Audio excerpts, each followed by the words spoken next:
저는 오늘 예레미야라고 하는 선지자와 그가 적은 예레미야서, 예레미야 애가라고 하는 두 권의 책을 함께 은혜 나누기를 원합니다. 예레미야라는 하나님의 사람은 눈물의 선지자라고들 이야기를 하죠. 왜 그럴까요?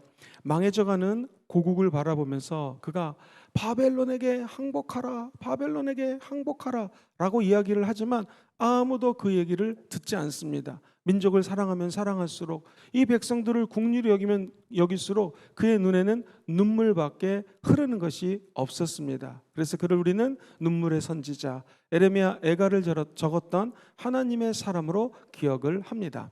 여태까지 제가 강의를 하면서 모든 성경은 누가 적었는지 확실치 않습니다 했는데 두 권은 예레미야가 적은 것이 정설로 여겨집니다. 그 이유는 우리 예수님께서 예레미야가 말하기를 라고 하면서 예레미야서를 인용했기 때문에 모든 학자들조차 예레미야는 예레미야가 기록했다고 이야기를 합니다.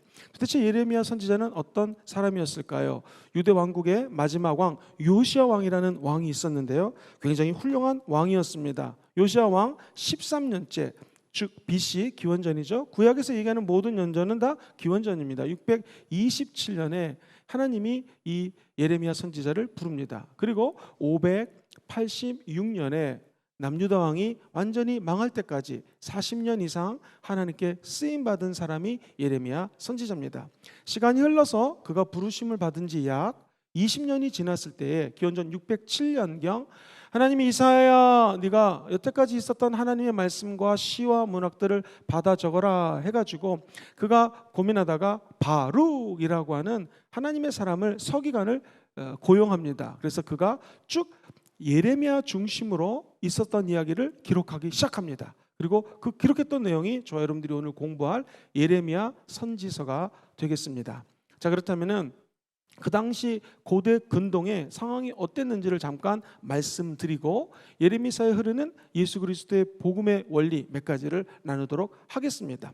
항상 이 고대 근동에서는요, 자, 할렐루야, 이 펜이 참 재밌는 게요, 이게 수성펜이에요. 그러다 보니까 이게 물이 있어야 되고 흔들어야 됩니다. 그러면 얘가 이렇게 흔들면 잘 나옵니다.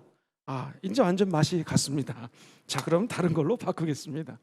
자, 고대 근동에 항상 이렇게 이스라엘이 이 위치를 하고 있습니다. 자, 그 당시 어제 말씀드렸던 것처럼 전체 여기부터 여기까지 모든 나라를 갖다가 다 페르시아라고 하는 나라가 나타나기 전에 바벨론이라는 나라가 있었다고 얘기를 했고요.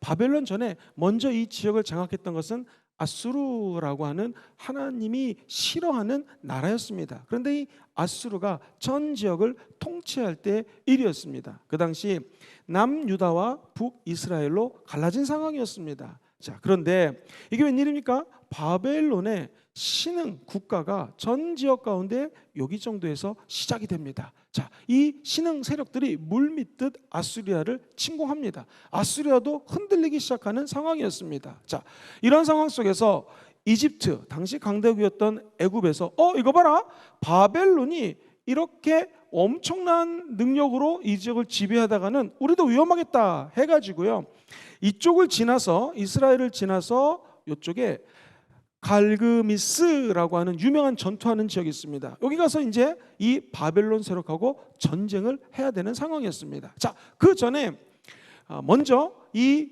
아수르 제국의 북이스라엘은 망했기 때문에 힘이 없습니다. 존재가 없습니다. 남아있는 것은 남유다였고, 그나마 요시야 왕이 8살에 왕이 되어서 엄청난 기간 31년 동안 통치를 했기 때문에 그나마 명맥을 유지하고 있는 하나님의 사람이 있었습니다. 그리고 오늘 공부하는 예레미야 같은 선지자들이 그 일을 조력했던 것이죠. 자, 그 당시 애굽과 반대되는 사상을 가졌던 유다 왕이 이 애굽이 여기를 지나간다고 했는데 길을 터주지 않습니다. 자칫 잘못하면 나라가 무너질 수 있기 때문에 안 비켜줘요. 전쟁을 합니다. 무깃도라는 지역에서 이 남유다의 요시야 왕이 죽습니다. 위대한 왕이 죽고 나니까 이 나라도 슬슬슬슬 무너지기 시작합니다. 아들이 있었는데 이집트로 데려가서 죽입니다. 두 번째 아들 여호아킨이라고 하는 아들을 갖다가 이름을 바꿔가지고 왕으로 세웁니다. 그래가지고 이 왕이 되었지만 이집트랑 손을 잡고 함께 일을 하기 시작합니다. 드디어 아까 말씀드렸던 갈그미스라는 지역에 가가지고 이 586년에 전쟁이 벌어집니다. 자, 어떻게 됐을까요? 완전히 바벨론의 이 지역을 완전히 이겨버리고 승리를 하고 애굽은 지게 됩니다. 자, 그리고 그 기세를 몰아가지고 드디어 이 남유다를 침공하게 되죠. 야, 이제 모든 전쟁이 끝났습니다. 엄청난 강대국 앞에 국군이 완전히 망해졌습니다. 더 안타까운 것은 이스라엘 민족의 자존심이었던 예루살렘 성이 함락이 됩니다. 그리고 더 안타까운 것은 예루살렘 성에 있던 하나님의 성전이 무너지게 됩니다. 얼마나 마음이 아팠을까요? 더 놀라운 것은 586년도에 나라가 망하고 난 다음에 완전히 망하기 전에 세 차례의 전쟁과 침투가 있게 됩니다. 이것이 바로 그 유명한 1차 전쟁이었는데요. 이 갈그미스라고 하는 지역에서 학자들마다 견해가 1년이 틀린데 605년 또는 606년도에 1차로 바벨론이 침투를 해서 이 바벨론으로 사람들을 몇 명을 데리고 갑니다. 우리가 잘 아는 다니엘과 왕궁에 있는 리더십들을 데리고 가기 시작합니다. 이것을 우리는 1차 포로로 끌려갔다고 표현을 합니다. 그리고 난 다음에 605년이 지나서 597년경에 또 한 차례 두 번째로 침략을 합니다. 이때는요 엄청나게 많은 사람을 끌고 갑니다. 왕을 끌고 가고 왕의 어머니를 끌고 가고 용사 10,000명을 끌고 가고요. 뚝딱뚝딱뚝딱 일을 잘하고 기계공이라고 그러죠. 또는 장인들을 다 끌고 갑니다. 웬만한 사람을 다 포로로 잡아갔습니다. 이제 진짜 힘이 없습니다. 그러자 얘네가 또 여러 가지로 말을 안 듣자 586년 완전히 망할 때에 이스라엘 백성들 가운데 남아있는 리더십들을 데리고 갑니다. 자, 이 두 번째 대꾸에 끌려갔던 사람이 누군가? 그 유명한 에스겔이라고 하는 선지자예요. 첫 번째 다니엘이라고 하는 선지자가 있습니다. 그리고 세 번째 포로로 끌려갑니다. 이제 이 유다는 완전히 힘을 잃은 나라가 되었습니다. 제가 왜 이렇게 장황하게 설명을 하냐면 이 상황 속에서요 바로 예레미야 선지자가 망할 때까지 40년 넘게 선지자로 남유다에서 활동을 합니다. 그가 얘기했던 것은 이런 대세를 하나님은 다 알려주셨기 때문에 바벨론에게 항복하라 항복하라, 그리고 애굽의 말을 듣지 말아라. 이 근처에 있던 에돔이라든가 모든 나라들이 다 멸망할 거다라고 하는 이 세계사의 흐름을 적중하는 예언을 합니다. 자, 여기서 주목해야 될 것, 왕이 들었을까요? 안 듣습니다. 사람들이 들었을까요? 안 들었습니다. 너무나 답답한 나머지 이 예레미야는 눈물밖에 흘릴 수가 없었어요. 그래서 우리는 예레미야를 눈물의 선지자라고 이야기를 합니다. 자, 우리 인생에도 한번 적용해 보겠습니다. 목사님들이 또는 주의 종들이 이 선포된 말씀을 통하여 강의를 하고 메시지를 전합니다. 그런데 우리의 귀가 들려 있으면 아멘하고 그대로 따라가면 길이 열릴 때가 참 많이 있습니다. 저도 주의 종이 되기 전에 평신도 때부터 신앙생활을 했는데 조영긴 목사님 또는 다른 주의 종들의 얘기를 듣고 맞다 하면서 즉각 순종하면 정말로 길이 열렸던 것이 기억이 납니다. 안 그럴 경우에는 다칠 경우도 많이 있었죠. 시간이 지나고 보니 선포된 메시지도 중요하지만 이렇게 기록된, 오늘날 예레미야 같은 선지자가 없다면 기록된 말씀이 있습니다. 너무너무나 편하게 신앙생활 할 수 있죠. 말씀을 읽고 묵상하고 말씀과 할 때에, 함께 할 때에 우리는 앞으로 되어질 일을 짐작을 할 수가 있고 알 수가 있습니다. 항상 선택의 기로에서 어떻게 선택할 것인가, 결국 하나님의 말씀입니다. 저 여러분들이 어떤 일이 벌어지든 세상의 생각들, 세상의 그 조언들을 듣지 마시고 하나님이 주시는 음성과 성경 말씀이 주시는 감동을 따라 결단하시고 결정하시게 되기를 주의 이름으로 축원드립니다. 자, 이제 이런 배경을 아시고 예레미야 선지자가 어떻게 사역을 했는지 같이 한번 들여다보도록 하겠습니다. 예레미야가 소망을 보고 환상을 보고 하나님 앞에 나아가는 장면들이 성경은 몇 군데 기록이 되어 있습니다. 자, 교재에 보시면 155페이지 중 가시면은 우상과 하나님의 능력에 대해서 예레미야 10장에 기가 막히게 기록을 하고 있습니다. 같이 먼저 우상이 어떤 존재인지 화면을 보시면서 읽어보겠습니다. 시작. 사람이 나무로 만든 형상이 있고요. 계속 읽어볼까요? 말을 못하고 움직이지 못한다. 복과 화를 준다 못 준다? 못 준다라는 거예요. 마귀는, 귀신은, 우상은 우리에게 복과 화와 화복을 주관하지 못한다. 그러면 이 마귀나 우상의 특징은 두려움의 대상이 될 수 있다 없다라는 것이죠. 은박을 칠하고 금박을 장식한 것 같지만 결국 그들의 인생은 무너질 수밖에 없다. 청색 자색욱도 있고 9절에 보면 공장과 장색의 손으로 만들고, 그리고 그 밑에 보시면 거짓되고 생기가 없고 헛되고 망령되고 하나님이 징벌하실 때 멸망당할 수밖에 없는 것을 우상이라고 얘기합니다. 자, 그렇다면 우리가 믿는 하나님은 어떤 분이실까요? 그분은 어떤 능력이 있으실까요? 첫 번째, 권능이 심히 크십니다. 6절 말씀을 같이 한번 읽어보겠습니다. 시작. 야훼여 주와 같은 이 없나이다. 주는 크시니 주의 이름이 그 권능으로 말미암아 크시나이다. 7절도 읽어볼까요? 시작. 7절. 이방 사람들이 왕이시여 주를 경외하지 아니할 자가 누구리까? 이는 주께 당연한 일이라. 여러 나라와 여러 왕국들의 지혜로운 자들 가운데 주와 같은 분이 있다 없다? 없다라는 거예요. 가장 지혜로운 분이라는 것이죠. 이방 사람들의 모든 왕이 되시는 분이 하나님이시다. 그리고 우리 하나님의 능력은 살아계신 참 하나님이시다. 영원한 왕이십니다. 권능으로 땅을 지으셨습니다. 지혜로 세계를 세우셨습니다. 명철로 하늘을 펴셨습니다. 그 밑에 줄 읽어볼까요? 시작. 목소리로 하늘에 많은 물을 내셨습니다.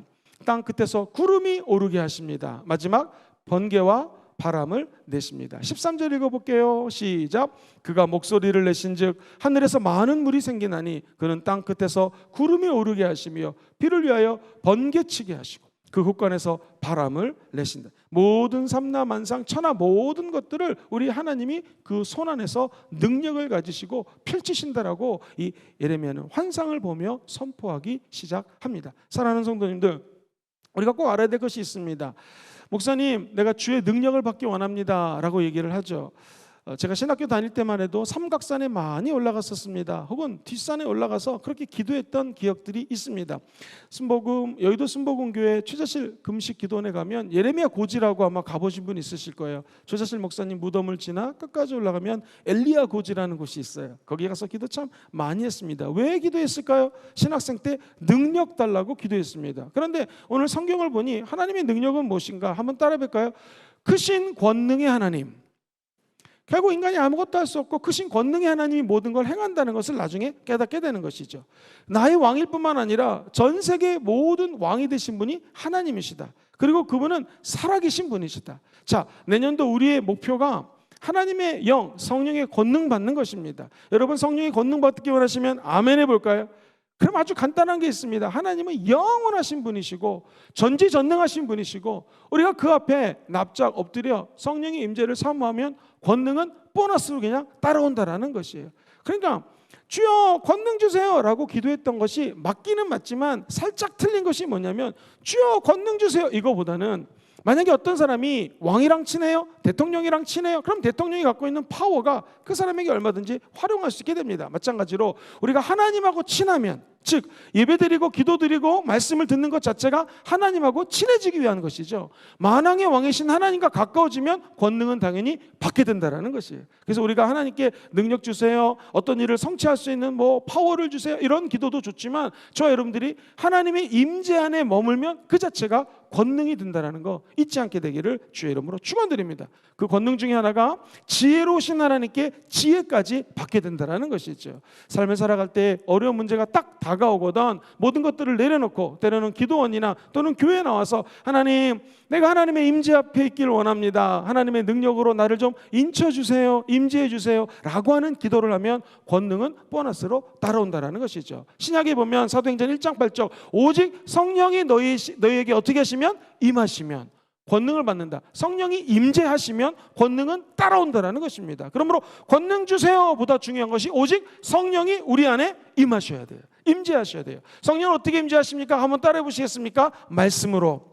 말씀 나눌 때 임재하셔요. 두 번째, 기도할 때, 말씀과 기도할 때 성령이 임재한다는 것이죠. 오늘 저 여러분들이 이 다니엘 말씀 낭독 14일째를 맞이하여 하나님께 나아갈 때 말씀과 기도의 전압을 올리시게 되기를 주의 이름으로 축원드립니다. 그러면 에레미야가 환상 중에 봤던 하나님의 권능이 성령의 임재로 우리에게 임하게 될 것입니다. 자, 또 한 가지, 여호야김 시대에 이 에레미야 선지자가 선포하기 시작합니다. 그것은 뭐냐면 하나님 앞에 불순종했던 유다가 이제 바벨론에 의해서 멸망당할 것입니다. 더 중요한 건 70년 동안 포로 생활을 하고 다시 돌아오게 될 것입니다 라는 것을 예언을 합니다. 그때 예레미야가 아주 귀한 회복의 메시지를 전합니다. 그것이 야훼께서 심판하고 난 다음에 바벨론을 비롯한 모든 세계 민족 그들의 행위대로 보응할 것이다 라고 선포를 해요. 진짜 이 말 그대로 하나님이 모든 세계를 하나하나 보응하고 심판하는 장면이 나옵니다. 심지어 아수리아를 물리치고 세대 최대 강국을 이뤘던 이 바벨론 왕국도 무너집니다. 누구에게? 페르시아라고 하는 나라에. 이처럼 세상의 흥망성쇠를 주관하시고 생사화복을 주관하시는 분이 하나님이라는 것을 예레미야는 선포하기 시작했던 것이죠. 자, 핵심 말씀 예레미야 31장 31절에서 33절을 같이 한번 스크린을 보시면서 읽어보도록 하겠습니다. 시작. 야훼의 말씀이니라. 보라, 날이 이르리니 내가 이스라엘 집과 유다 집에 새 언약을 맺으리라. 이 언약이 뭘까요? 이 언약은 내가 그들의 조상들의 손을 잡고 애굽 땅에서 인도하여 내던 날에 맺은 것과 같지 아니할 것은, 내가 그들의 남편이 되었지만 그들은 내 언약을 깨트렸음이니라. 야훼 말씀하십니다. 33절 읽어볼까요? 시작. 그러나 그날 후에 내가 이스라엘 집과 맺을 언약은 이러하니 곧 내가 나의 법을 그들의 속에 두며 그들의 마음에 기록하여 나는 그들의 하나님이 되고 그들은 내 백성이 될 것이라. 야훼의 말씀이니라. 자, 보세요. 언약이 있는데 지금 옛날 구언약이 있고 새 언약이 있다는 것입니다. 구언약은 모세가 시내산에서 받았던 십계명입니다. 그들을, 이스라엘들을 어렵게 출애굽시켰지만 내가 이들과 계약을 맺고 아비가 되고 심지어 남편이 되었지만 내 언약을 따르지 않았다, 무너졌다라는 것이죠. 자, 그런데 새 언약을 준다고 약속합니다. 새 언약은 무엇입니까? 모세의 율법이 아닙니다. 새 언약은 같이 한번 따라해 보시겠습니까? 하나님의 법이 내 마음에 임하는 것. 시작. 하나님의 법이 내 마음에 임하는 것. 즉 율법이 아닙니다.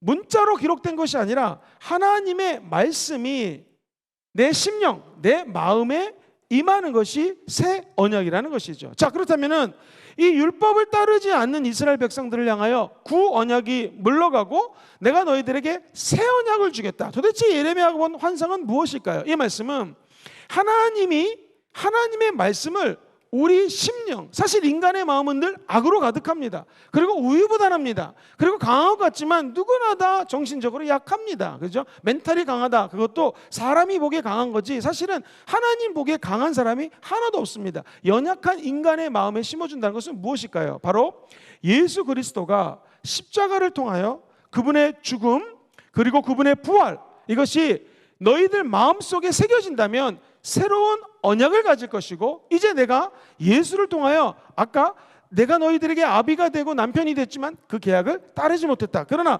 신랑 되신 예수를 만나면 이제 눈에 보이는 예수 그리스도의 영이 내 마음속에 말씀을 주시고 살아갈 수 있는 능력을 주시고 성령 하나님과 동행할 수 있는 에너지를 주십니다. 더 중요한 건 시간마다 순간마다 때마다 하나님의 영이 십자가의 은혜로 저와 여러분과 동행해 준다는 거예요.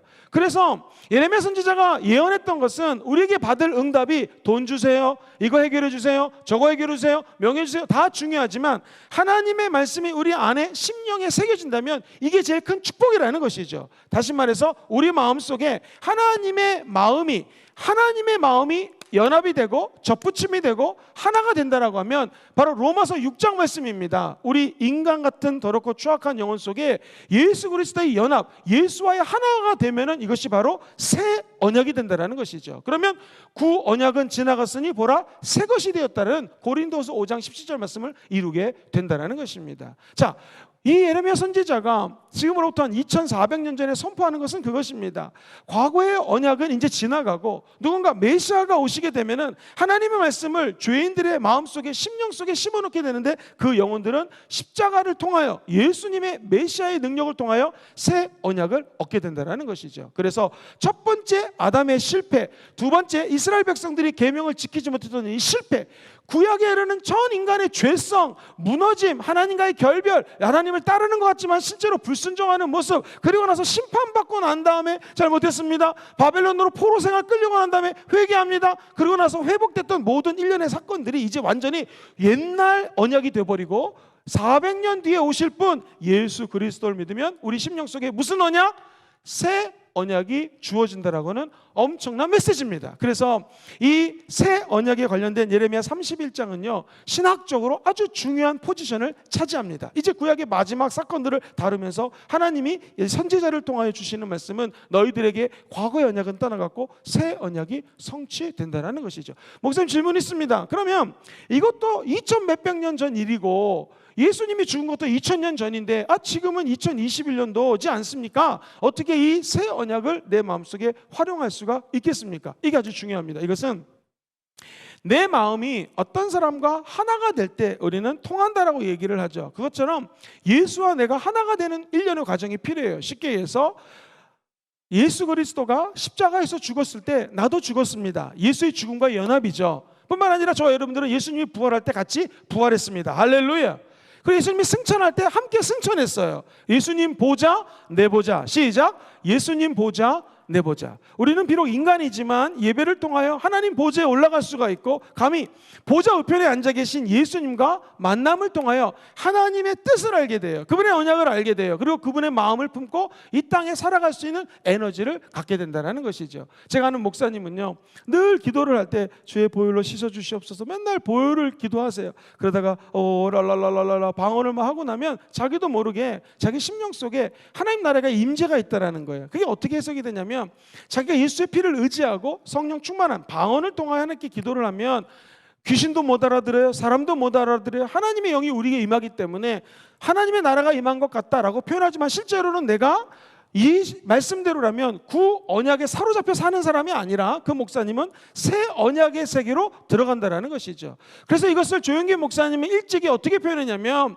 예수 죽음 내 죽음, 예수 부활 내 부활, 예수 보좌 내 보좌, 예수 성령 내 성령, 네 번째만 시작, 예수 성령 내 성령. 이걸 깨닫고 그분의 사역이 변하게 됩니다. 너무나 유명한 말, 성령님 환영합니다, 성령님 인정합니다, 성령님 모셔드립니다 라고 사역을 하던 무슨 일을 하든 성령님과 함께하는 것이 바로 이 새 언약을 누리는 방법입니다.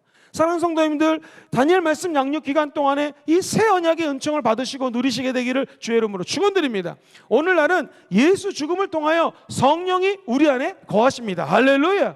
그러면 늘 성령님을 환영하고 인정하고 모셔드리면 예레미야 선지자가 이야기했던 하나님의 보좌의 은혜의 세계, 즉 새 언약의 시대가 도래했다라는 것이죠. 그리고 그 성령님은 우리가 천국 가는 날까지 저와 여러분들과 동행해 주실 것입니다. 그것을 신기하게도 어찌 되는지 이 선지자가 기록을 하고 있습니다. 결국 약속 그대로 586년도에 마지막으로 예루살렘 성이 함락이 되고 바벨론으로 포로로 끌려가는 것으로 예레미야서는 마무리를 하게 됩니다. 자, 그렇다면은 뒤에 나오는 예레미야 애가에 대해서 몇 가지 중요한 것을 알려드리도록 하겠습니다.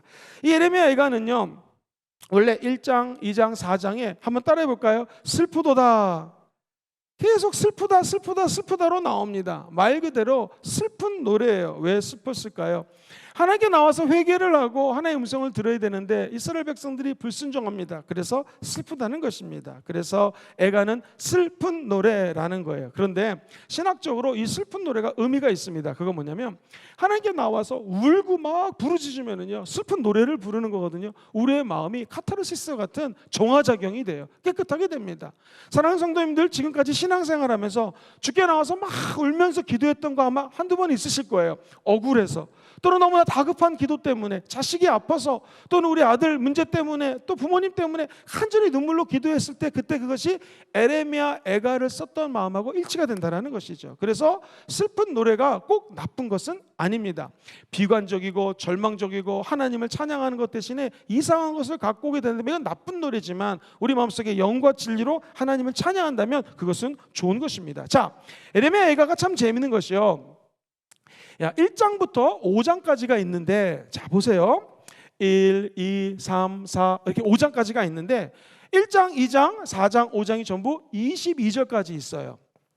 자, 22는요, 이게 히브리어의 알파벳 숫자입니다. 또는 완전 숫자를 의미해요. 그러니까 1장, 2장, 4장, 5장에서 이야기하는 슬픈 노래는 뭐냐면 진짜 슬퍼, 완전히 슬퍼, 정말 슬퍼, 짜증나게 슬퍼, 뭐 이런 내용이에요. 완벽한 슬픔이라는 것이죠. 그런데 요 3장만 절수가 66절입니다. 엄청나게 길죠. 그러면 당연히 이 가운데 포진되어 있는 3장이 바로 메인이에요. 주가 되는 거예요. 그래서 에레미야 애가는 왠지 애가 슬퍼라는 느낌이지만 실제로는 슬픈 가운데 하나님의 희망을 노래하는 장면이 이 3장 안에 담겨져 있습니다. 그러므로 내가 하나님께 나와 슬픈 눈물로 기도를 한다, 슬프게 하나님께 부르짖는다, 다 나쁜 게 아니에요. 하나님은 우리의 눈물을 보시고 하나님의 능력을 더딥혀 주십니다. 자, 대표적인 것이 이 3장 말씀 속에서 여러분이 너무나 잘 아는 메시지입니다. 우리 3장 22절로 24절을 같이 한번 읽어봐요. 시작. 야훼의 인자와 국률이 무궁하심으로 우리가 어떻게 돼요? 진멸되지 않는다라는 거예요. 눈물 가운데서도 절대로는 진멸되지 않는다. 왜 그럴까요? 23절 시작. 이것들이 아침마다 새로우니 인간의 성실함이 큰 게 아니고 결코 누구의 성실함이? 주의 성실함이 크시다. 절 보시죠. 아침마다 새롭다. 아침마다 구 언약 속에 사는 것이 아니라 말씀드렸던 새 언약을 내 입술로 선포해서 주님 어저께밤에 예수와 함께 죽었는데 오늘 아침에 부활하신 예수님 함께 부활합니다. 할렐루야! 라고 고백하면 하나님에 의해서 바벨론 나라가 망하고 백성들이 포로로 끌려가고 왕이 잡혀가고 왕의 부모가 잡혀가고 예루살렘 성이 왕창창창 무너지고 여호와의 성전이 파괴가 된 이 낭망스러운 상황 속에서도 예레미야 선지자는 하나님이 성실하시기 때문에 나는 다시 진멸되지 않고 살아날 것입니다 라는 뜻이에요. 여기 우리 모든 성도님들이 눈물로 하나님을 찾으며 기도할 때 완전 슬퍼, 진짜 슬퍼, 너무 슬퍼, 완전히 내 인생 망했나 보다 하는데 우리에게 희망이 있어요. 왜? 인간이 성실한 것이 아니라 하나님 아버지가 성실해서 눈물 흘리는 자, 죽을 수밖에 없는 저 여러분들에게 시간마다 순간마다 때마다 나타나서 우리의 손을 잡아준다는 거예요. 저 여러분들은 이 성실하신 하나님만 찬양하면 된다는 것이죠. 자, 그 다음 절 보겠습니다. 그 다음 절에 보니 시작. 내 심령에 이르기를 야훼는 나의 기업이시기 때문에 그러므로 내가 그를 어떻게 합니까? 바라리라 라고 이 3장을 하나님이 나의 기업이십니다. 여러분 기업을 운영해 보신 우리 사장님들 계시죠? 안전하서나 회사 사장님은요 그 기업 생각합니다. 밖에 나가서 사람을 만날 때도 그 기업을 생각합니다. 왜 그럴까요? 그 마음속에 늘 자기가 갖고 있는 기업이 떠오르는 것처럼 야훼 하나님은 어떤 분이신가? 성경은 선포합니다. 내가 그를 바라는 이유가 무엇인가? 그가 나를 아침마다 새롭게 하심으로 나에게 기업을 주심으로 나는 오늘도 주님을 그냥 바라나이다. 즉 내가 시간마다 순간마다 때마다 하나님의 새 언약을 바라나이다 라는 고백이 3장 안에 담겨져 있습니다. 그렇다면 이 말씀을 어떻게 적용할 수 있을까요? 이 땅에 살면서 수없이 많은 눈물 나는 이야기들이 있습니다. 성도님들께서 기도 제목을 한 70여 개 보내주셨는데 우리 주의종들이 프린터를 해가지고 간절히 읽고 있습니다. 그러면 그 안에 우리 성도님들이 얼마나 어려운지를 느낄 수가 있어요. 참 힘드시겠다. 자녀를 위해서, 부모를 위해서 아프기 때문에 이런 눈물의 기도를 보면서 야, 이것이 마냥 울 것이 아니라 우리가 이 말씀 속에 나오는 희망처럼 하나님이 저와 여러분들에게 참된 소망을 주십니다. 하나님은 절대로 우리를 진노함 속에 영원히 두지 않습니다. 결국 회복시켜 주실 것입니다. 사랑하는 성도님들, 이것은 굉장히 슬픈 애가라고 표현합니다. 그러나 이 애가 속에서도 하나님의 심판이 하나님의 모판과 같이, 여러분 옛날에 모나기 할 때 모판에 심어놨죠. 하나님의 희망과 사랑과 믿음이 모판이 되어서 이 심판으로 망했나 보다 슬프도소이다가 아니라 결국에 이것은 싹이 나게 되고 우리가 먹을 수 있는 하나님의 은혜의 축복이 연결되게 될 것입니다. 그 은총이 여러분과 늘 함께 하시기를 주의 이름으로 축원드립니다. 자, 그리고 하나님 우리를 불쌍히 여겨주세요 하는 간구가 5장 19절로 22절에 마무리되고 있습니다. 같이 읽어볼까요? 시작. 야훼여 주는 영원히 계시오니 주의 보좌는 대대에 이르나이다. 주께서 어찌하여 우리를 영원히 잊으시오며 우리를 이같이 오래 버리시나이까. 야훼여 우리를 주께로 돌이키셔서 그리하면 우리가 주께로 돌아가겠사오니 우리의 날들을 다시 새롭게 하사 어떻게 돼요? 옛적 같게 하옵소서. 주께서 우리를 아주 버리셨사오며 우리에게 진노하심이 참으로 큰 것 같습니다 라고 마무리를 합니다. 왠지 이 애가는 끝이 흐지부지 끝나가는 것 같아요. 그러나 기억하십시오. 모든 애가는 끝이 흐지부지한 것 같지만 확실한 거 하나는 하나님께서는 저와 여러분들에게 새 소망을 부어주십니다. 21절 한 번 더 올려주시겠습니까? 그래서 이렇게 마무리를 하는 것이죠. 야훼여 우리를 주께로 돌이키셔서 우리가 주께로 돌아가겠사오니 우리의 날들을 다시 어떻게 해요? 새롭게 하사. 결론입니다. 결국 예레미야 선지자는 새롭게 하사 우리를 성령의 새 언약으로 묶어주시기를 원하신다라는 것이죠. 오늘 혹시 눈물 가운데 이 예레미야 선지자처럼 하나님 앞에 나와 하소연하며 애가를 부르시는 분이 계십니까? 주님께 돌아오십시오. 그리고 주님이 주시는 새 언약을 받으시게 되기를 주의 이름으로 축원드립니다. 그 은총에 함께 하시기를 예수님 이름으로 기도합니다.